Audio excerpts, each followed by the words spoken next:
Yeah, chaotic commute, Ben, to say the least, and that rude awakening happening right here behind me. I want you to take a look at this home on East Road and the damage that was done after an SUV smashed right into this guy's sunroom. He has been without heat and without electricity all day long after that SUV careened down Pleasant View Road, a very steep hill. It's just one of the many problems that plagued Connecticut's morning commute. A not-so-pleasant morning on Pleasant View Avenue in Bristol.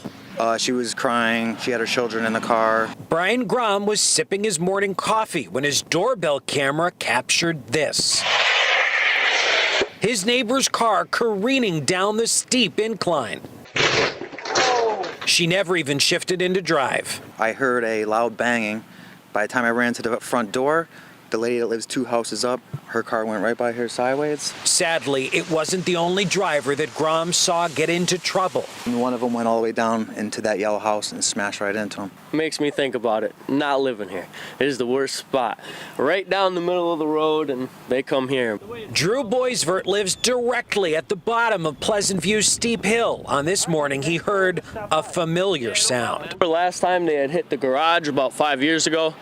This time they had run into the house. An SUV smashed into his sunroom. No one inside was hurt, but the driver, a man, was taken to the hospital. The accident knocking out Drew's heat and electricity. Where do you go from here?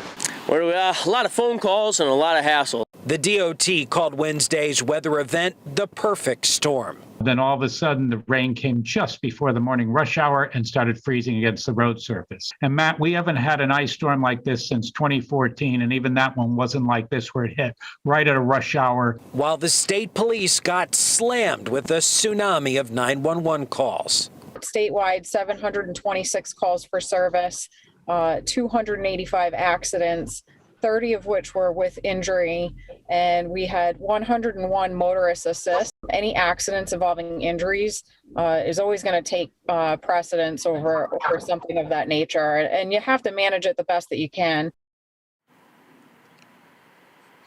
All right, I want to show you here that during our live shot, Taylor Electric actually pulled up to this house trying to restore power. They do have solar power, so hopefully that can get fixed. We do also have some very tragic news to report. The state police telling me that there was a deadly accident from this storm in Plainfield. It happened on I-395 when a vehicle lost control there, went down an embankment and hit a bunch of trees, ended up killing the driver, 57-year-old Peter Burns of Sterling, Connecticut.